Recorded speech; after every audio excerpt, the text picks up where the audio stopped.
Do you listen to music, or are you just writing without the music a lot of the times? Because my assumption would be that you're sometimes writing without music and just is that the case? Yeah, a lot of times now I'm one of those guys like if I hear a track that I like, I can write to it. But most times I'll write, dry because kind of when I just have that clear space in my head and I can, be there with no sound. I know it's kind of weird, but no sound is kind of sound to me. You know what I'm saying? If you get what I mean, like when I'm writing, Yeah, like I really don't. it's a I flow. guess most of the time I write without music. It might sound a little weird. I'm writing to the music that I want to, but I write without the music because I need the silence to help me. That music can influence you and maybe even take you off course. That's my feel on it. That's my Yeah. take. So you're not listening to any music right now other than just working, or are you listening to other artists? I listen to everything. A lot of I'm a songwriter at heart, so it's like you know listening to other people is always beneficial to me because different writing styles and stuff. But as far as like, am I just listening to a specific artist? No. It's like if I hear Pandora or the radio or something on my phone, I'll tune in. But I don't have a favorite artist right now. I'm not specifically stuck on one genre of music. Today I might listen to classical music. Tomorrow I might listen to country. It Right. all depends. You know what I'm saying? But when it's time to write, all of that has to get tuned out. You know what I'm saying? So it's kind of like, for entertainment purposes, yeah. But when I'm in business mode, I gotta kind of cut everything off. Yeah.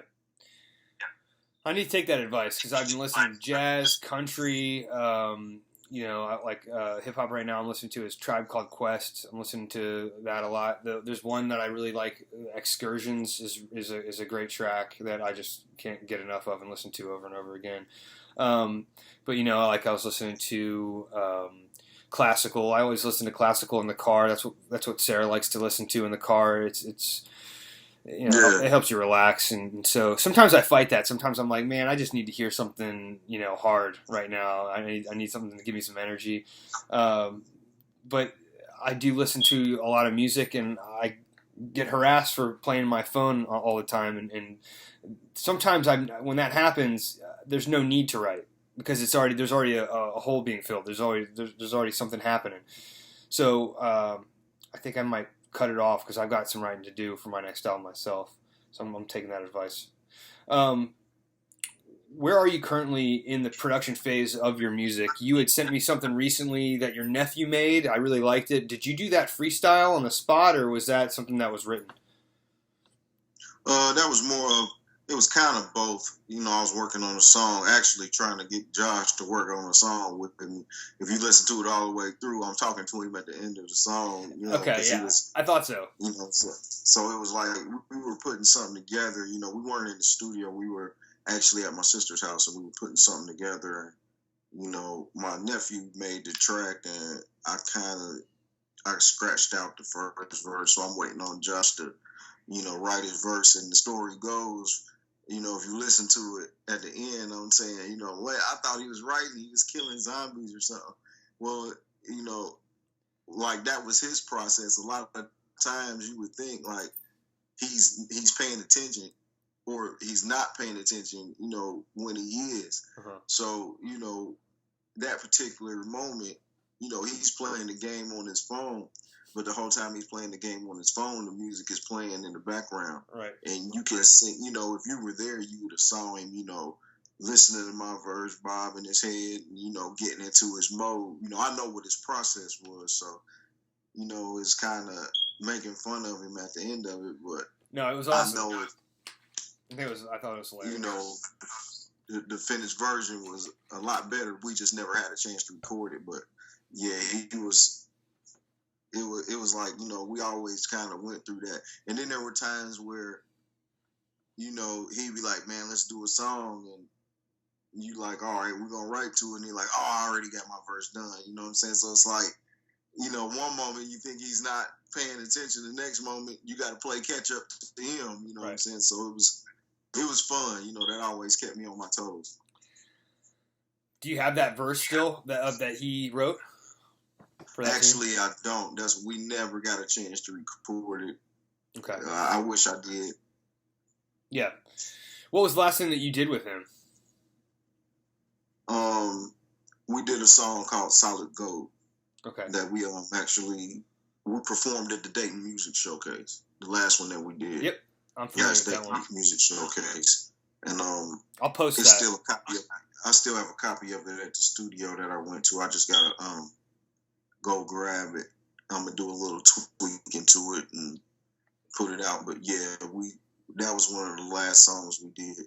Besides what we were trying to work on, when he would come over to the house, we had these sessions called lyrical practice where we would go through, they were freestyle sessions, but they were exactly what the title says, lyrical practice, where we go over, styles, stanzas, rhyme patterns and stuff, different words and stuff. We always did that every chance we got. It's like sometimes you'd be like, man, you need to record that shit. You can't freestyle all day, but that was just it was lyrical practice to make sure that we were on top of our game. Iron sharpens iron.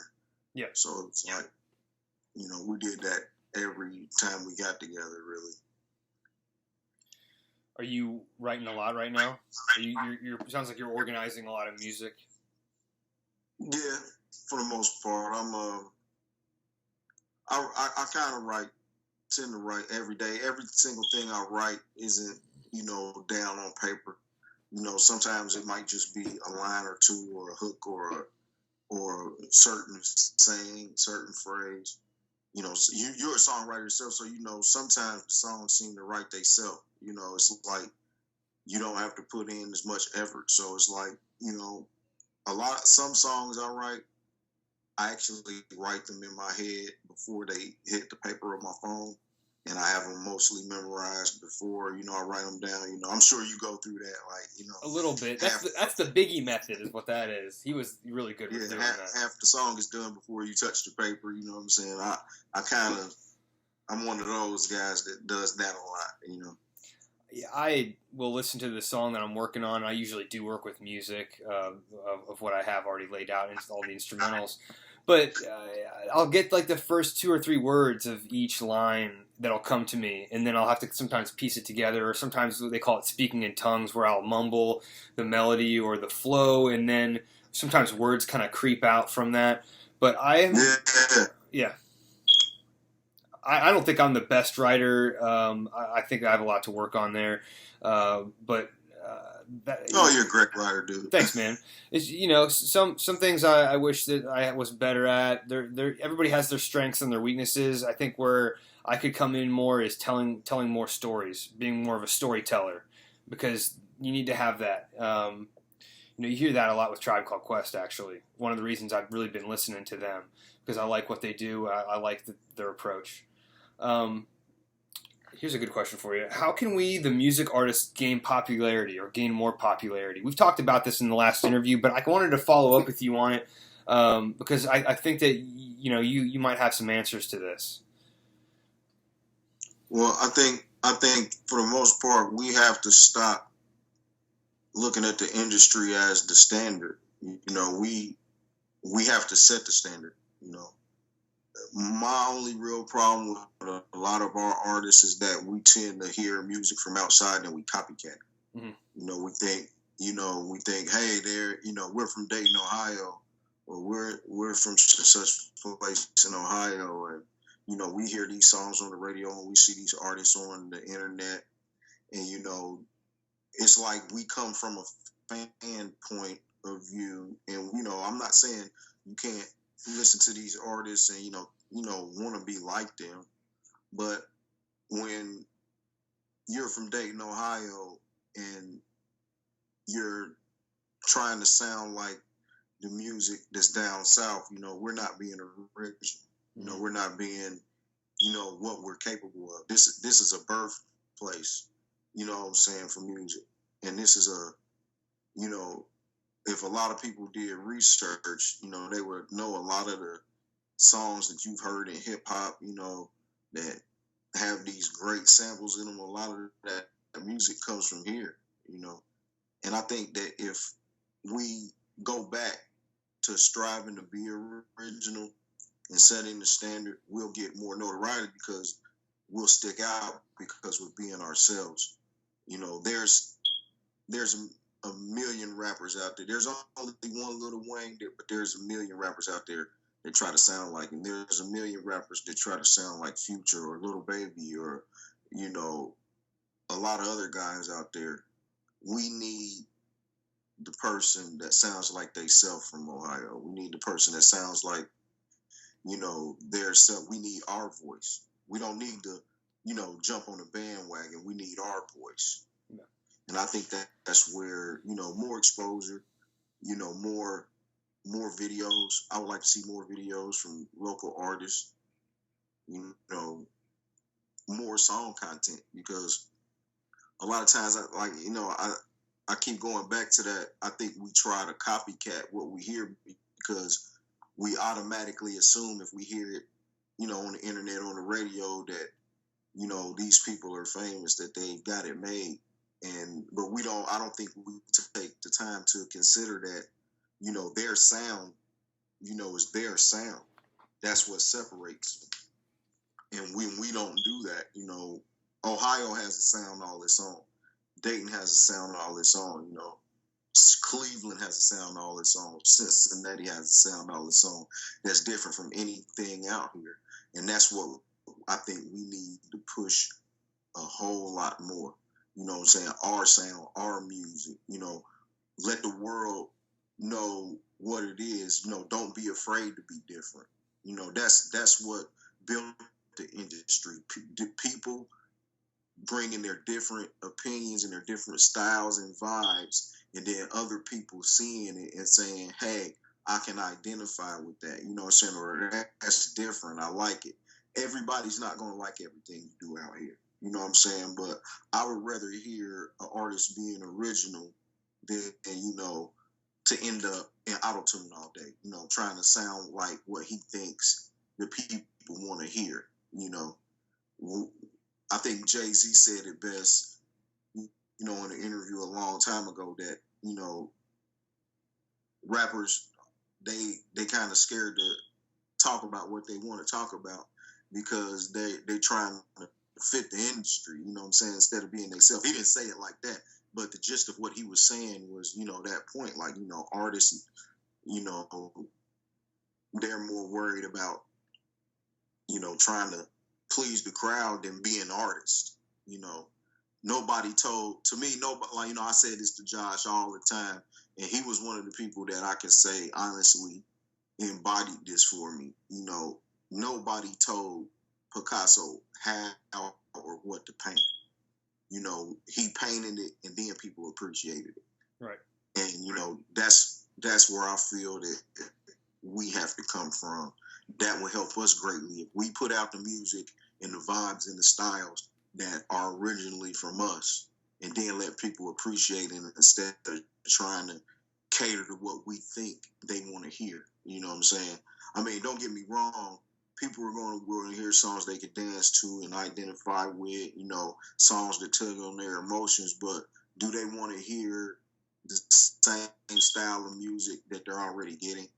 Do they want to hear a Dayton artist, you know, like he's from Atlanta, or is he's from New York, or do they want to hear an Ohio artist, you know, a Midwest artist, you know? Yeah. And that's what I'm striving myself on. That's what I want, you know, for our artists here. You know, be yourself. You know, you're great. Be yourself. Let the world hear you.